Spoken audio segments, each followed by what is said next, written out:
Hi, I'm Tiana Roser. I am a certified clinical hypnotist and a Reiki master teacher. I specialize in spiritual regression. So that's past life regression, life between lives regression, quantum healing hypnosis technique. And I teach a lot of Reiki classes. And so I really help a lot of people who are on the spiritual path, whether they're beginners on the path and they're kind of confused and needing some guidance, or for people also who've been on the path for a long time, but are maybe wanting to kind of accelerate or level up and moving forward spiritually. And so I've written this book. It's called Awakening Transformation, A Beginner's Guide to Becoming Your Higher Self, to really share a lot of these practices that I utilize with my clients to kind of put them all in one place for people who might not have access to them. And so, here's some of the tools and practices that I'm sharing that can help you on your spiritual path. And I think anyone that considers themselves sort of a spiritual guide or spiritual teacher is really meant to give people the tools and practices to help them empower. So it's not about us telling you what to do and figuring it out for you, because that doesn't really help anyone to grow. It's really about sharing these tools and practices so that you can have your own experiences and you can find your own answers within, because we're all unique beings and we each have our own path. And so it's important just to have the tools that we can continue to use along the path. And so the first part of the book is sort of my own experiences, the introduction of how I became on a spiritual path, because I wasn't raised with a spiritual belief system. And then I kind of had this big spiritual awakening. So I share that initially just to kind of, I think a lot of people can relate to, where I was coming from, because for most people, I think it might be like a difficult time or a challenging time that sort of forced us to look within and begin to kind of have this whole new world open up for us.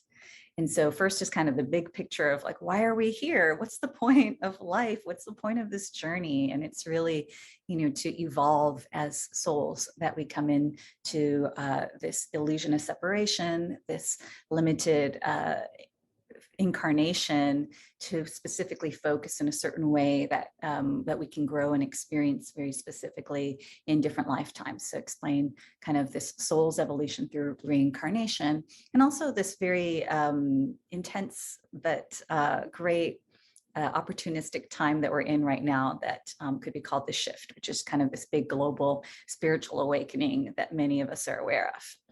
And so when we're on the spiritual path, first thing that we want to know is, who am I? That's the classic question. Who am I?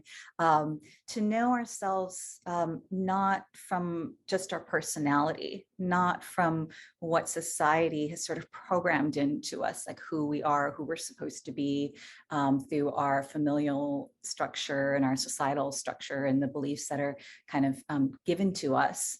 And so the way that we do that, of course, is to go within, to kind of unplug from what's being told to us out there and go to this eternal source from our authentic self. And so I'm sure you've heard this, but meditation is one of the best ways to do that. And I get it. If you're one of those people that's frustrated with meditation, I certainly was in the beginning, and it took a while before it clicked, but it definitely is worth it to keep trying. And I share my story of how my own spirit guides kind of gave me some tough love to kind of push me on the path of meditating. And so, of course, that's where we can get our best answers, is really from connecting from our own divine self, that higher, wise part of ourself that we all have, even though we might not trust and know that it's there. And so meditation gives us the opportunity to feel and sense and know that. But also a really big piece of it was this next part too for me, which was connecting to my higher self and my spirit guides through what's called channeling. And that's kind of having these inner conversations and communications with loving higher beings that are guides. And particularly for me, I've had a personal guide. His name is Will, that has guided me and helped me throughout this whole spiritual journey, not by spoon feeding me the answers at all, but really just kind of a lot of times opening my mind to a loving higher perspective and kind of, nudging me along, but not catching me always when I fall, but sort of just being there encouragingly. And so I had written down all these messages from him over the years, and he'd always told me that these messages were not just for me. But of course, I felt embarrassed to tell people that I have a spirit guide. And so finally, after many years, it's time, I share these messages from Will throughout the book. So pretty much every section has a channeled message from Will, which kind of really brings more love and a higher perspective for each thing that I'm sharing here. And so also knowing ourselves is beginning, we want to sense and feel energy, because everything is energy and we're energetic beings. And once you start to sense and feel and know energy, energy is the connector between our body, mind, emotions, and spirit. And so everything all starts to make sense when you start to understand these energy centers, which are called chakras, and see how everything's interconnected. It all starts to make sense, and you get to know who you are much more deeply through working with energy. And of course, reflecting on our experiences is how we grow. Otherwise, we might just keep making the same mistakes over and over again. So journaling is a wonderful tool here.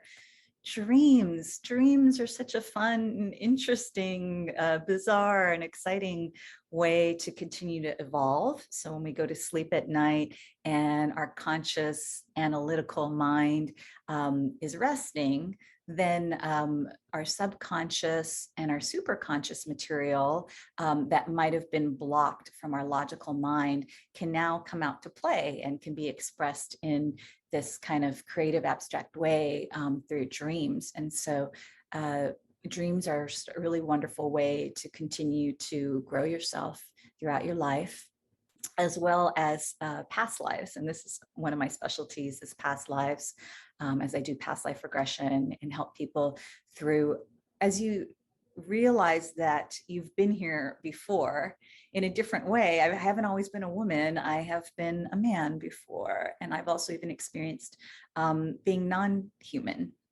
and as many of my clients have.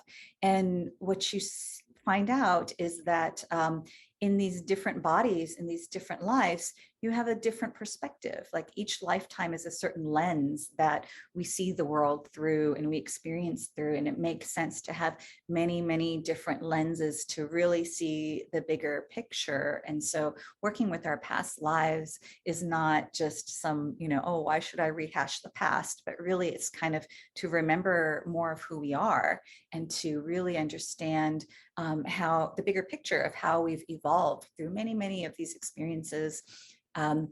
So, we have these tools to first start to kind of look within and see that, oh, I'm not just this one lifetime, this one person, this one personality.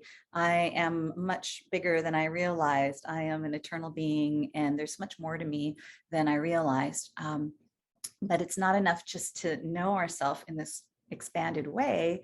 We also need to love ourselves. And so this is key. Loving ourselves is how our heart center will open. And it's really the most powerful path, in my personal opinion, to really open our heart center and keep growing through love is a very powerful spiritual path. And it starts with us loving ourselves. And then as we are really comfortable in our own skin and can love and accept ourselves, then it naturally extends out to other people. And so we just have these different tools in here for how to love yourself: hearts integration, shadow work, inner child healing, forgiveness practice.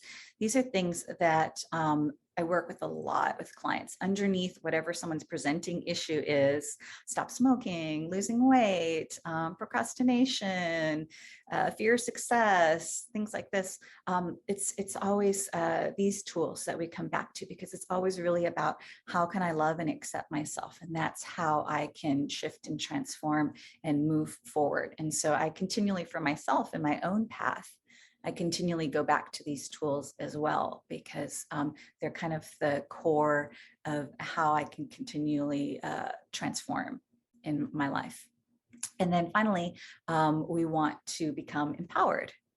And so that's, learning how to utilize our mind as a powerful tool in the positive, because a lot of times our mind is a powerful tool in the negative.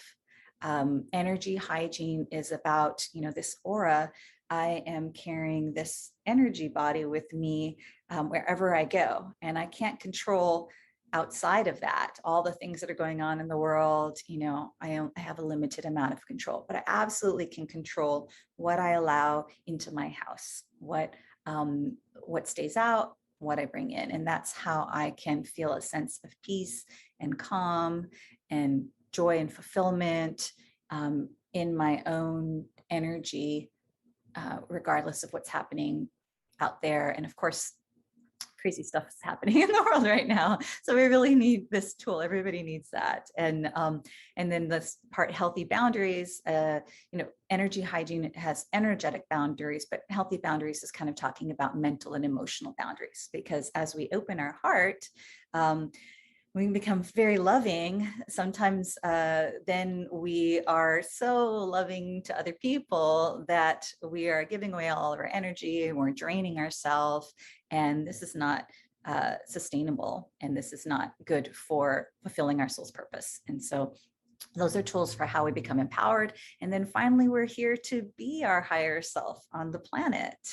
And so when I first started meditating, when it clicked, I was sort of leaving this reality and going out into the cosmos where it was beautiful and loving and so wonderful. And I'd stay there for a few hours, and then I'd have to kind of drop back into my body. And then it felt really hard to be here because it's heavy and dense and difficult here on the planet. And it took me a little while to realize that, I need to do the opposite. Instead of kind of bringing my consciousness out of my body so that I can feel wonderful. Instead, it's about bringing more of my divine self here in my body so that I can create heaven on earth. The more that we bring, if each of us will embody our higher self and bring this higher vibration here in the physical, then the energy on the planet shifts. And so we're really all on the path to becoming our higher self.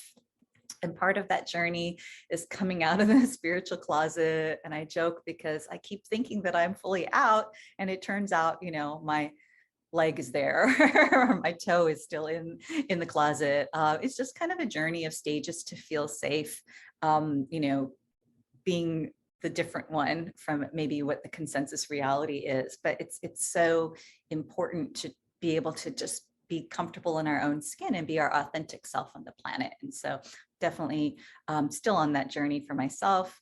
And then of course we all want to find our tribe, so that then we're not the one weird person. There's lots of weirdos like us, and we can come together and just enjoy each other's uniqueness in a safe space.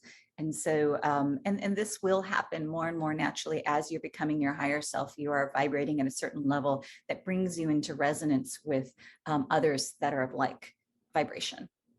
And then, now that we've brought all of this wonderful energy in, then we've done a lot of inner work, we're sort of like overflowing with that energy. And so it's natural that we want to share that with others and help others to do the same, so that we can all be living here free and authentically and fulfilling what we came here on the planet to do. And so, looking for the opportunity of your unique expression of service is just kind of a natural thing that happens on someone's path.